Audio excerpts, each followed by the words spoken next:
Hello everyone, Derryanne from Century 21, and I wanted to do a very quick video to compare the stats of April 2020 to April 2019 now that April is complete. So what you're looking at is the stats machine, and we have been gathering stats since 2001 and putting them into this spreadsheet. So if we slide all the way down to 2020, we can see we are able to compare April 2020 to April 2019. So these stats are for the North Okanagan, which runs from Enderby down to just north of Lake Country, from Falkland out to Cherryville. That is my area of expertise. This machine will allow me to get the stats for the Central Okanagan and the Shuswap as well, but I'm just going to focus on the North Okanagan. And these stats are all residential stats. There's no commercial numbers in here. So if we look at the number of sales, in the month of April 2020, we had 40 sales. In the month of April 2019, we had 102. So dramatically down, 60% fewer sales this April than last April. If we look at new listings that came on the market, we're looking at 91. So that does tell me people are listing their house. The market has not completely dried up. People are listing their house. But how does that compare to last April? And there was 190. So significantly less this year than last year. Now, if we look at new listings, there is a trend that is always there. Whether the market is going up or coming down, you will always see January new listings, and then a dramatic increase in February, further increase in March, further increase in April and May, and then it starts to drop back down again. And that is what we call the spring market. As the snow melts, the grass comes out, flowers bloom, and everybody starts to go outside. If sellers are thinking of selling their house that year, most of them had been advised to get their house on the market in the spring. That is when most buyers come out to look at their houses. And one of the factors in that is school. But sellers that want to sell their house and buy a new house, they don't want their kids to change schools mid the school term. They want to do that move in the summer. So they list their house in the spring, get it sold, find a new house, orchestrate a deal on the new house with a possession in either late June, July, or August. They make their move, register their kids if they have to change schools in the new school to start in September. So that is what drives our spring market. Now, if you look at 2020, did that happen? So if I look at January, 81, yes, it went up to 103. Yes, it went up to 178 new listings. So we were kicking off a typical spring market. And then COVID hit and boom, we went down to 91. So the spring market was in place as normal until COVID hit. So let's look at absorption rate. This is a very key number. And absorption rate is how many homes sell in a month compared to how many are on the market. So if there's 100 homes on the market in April and 10 sell, the absorption rate is 10%. So we have seen absorption rates as high as 51%. That is an incredibly strong market. Literally, as fast as homes are coming on the market, they are selling. We've seen absorption rates as low as 3 and 4%. So they are taking a long time to sell. There is what we call a balanced market. A balanced market is where there's enough homes on the market for buyers to have choices, but the homes are selling in a reasonable time for a reasonable price, and it balances out. By the absorption statistic, a balanced market is 12, 13, 14, 15% in absorption. So if we look at what the absorption rate was in April of last year, 22.82%. So we were actually above a balanced market. But if we look at it now, it has dropped down to 9.83. We are no longer in a balanced market, and that is a significant drop in absorption. If we look at DOM, which stands for days on market, how long does a house sit on the market before it gets an offer and conditions are removed? So in April of 2019, we were looking at 57 days. In April of 2020, we're looking at 105 days, almost double the length of time. Now, I never look at average price because it's too easily skewed. If you have some sales of lower end condos in the early hundreds of thousands of dollars, that will bring the average price down falsely. And if you have the sale of one or two lakefront properties worth a few million, it will skew these numbers.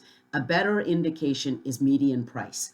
Now, I'm sure you know what median price is. If you put all the sale prices from top to bottom and then choose the middle one, so there are as many prices above it as below it, that is the median price. So if we look at the median price in 2020, it was $481,500, and in April of 2019, it was $503,500. Now, you might say that's a very small drop in price, and you would be right, because this one here is a bit of an anomaly. I don't know what happened in March. We jumped up from 475 to 512, but if you look at, say, December, 464, 479, 475, and now April of 481, they're pretty consistent. There has been very little movement, but this is exactly what we would predict, even going into COVID. If you think, I always do this visual, and for some people it makes sense, some people it's not a great visual. I think of the real estate market as a whip. So if you pick up a whip and you're going to crack the whip, you pick it up and you kind of throw it behind your shoulder and then you snap it out in front of you.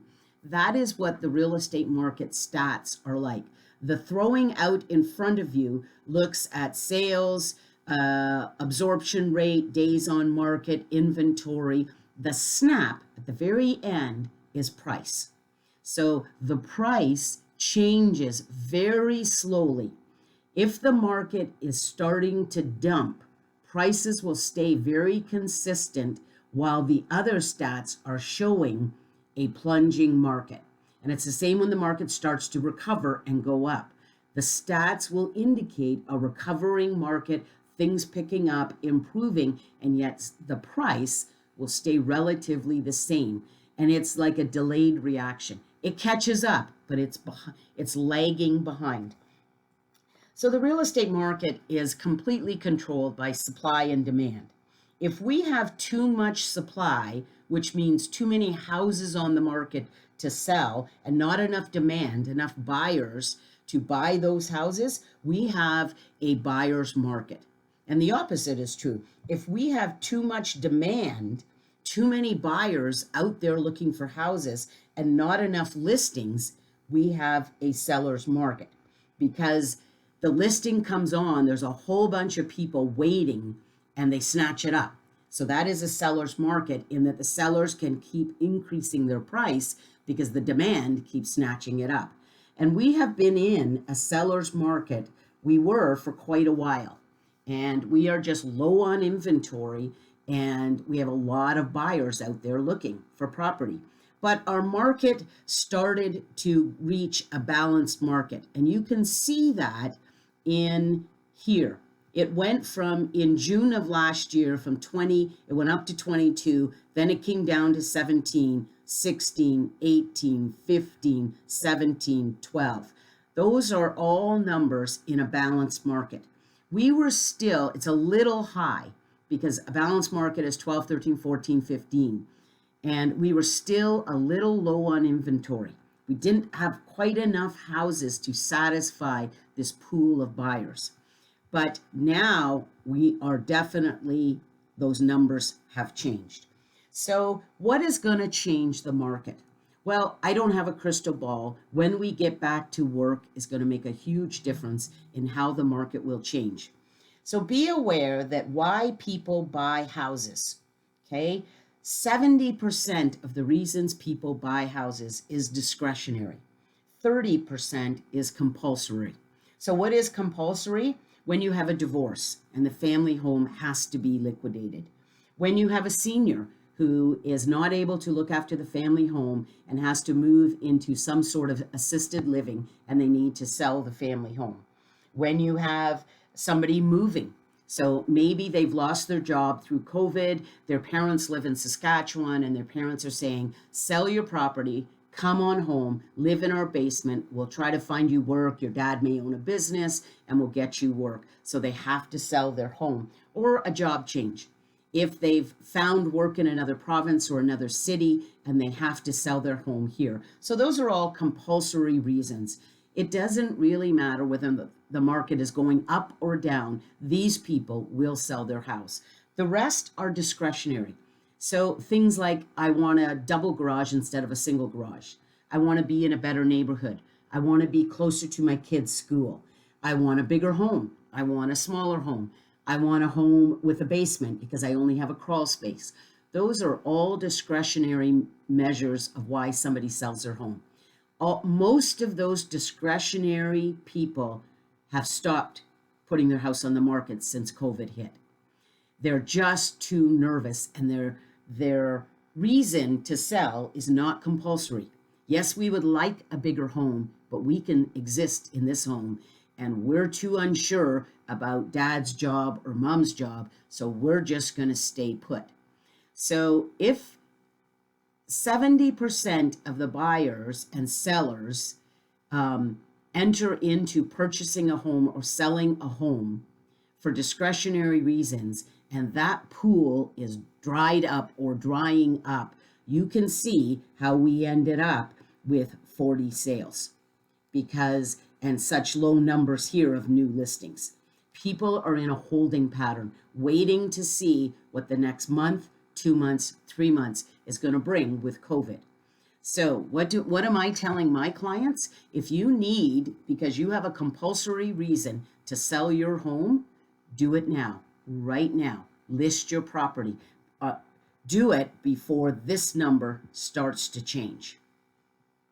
If you're a buyer and you don't have a compulsory reason to buy a home, you have a place to live right now, or you're renting and you're fine where you are, stay where you are. Watch the market over the next month, 2 months, 3 months, because I believe that as these numbers continue to come down, so will this number. Eventually, as I said, the crack of the whip, it eventually kicks in and these numbers start to come down. I believe there will be tremendous price reductions in the next month, 2 months, 3 months, and there will be some great deals to be had for buyers. So that is my analysis of the April stats versus April stats of 2019. I hope that you are all well. I hope you're taking care. And if I can answer any questions, give me a call. Or if you need any information, you want to follow the market and want an automatic search set up for you, it takes me less than a minute to do that. And you'll get new listings as they hit the market in whatever your criteria are. Take care. Talk to you soon.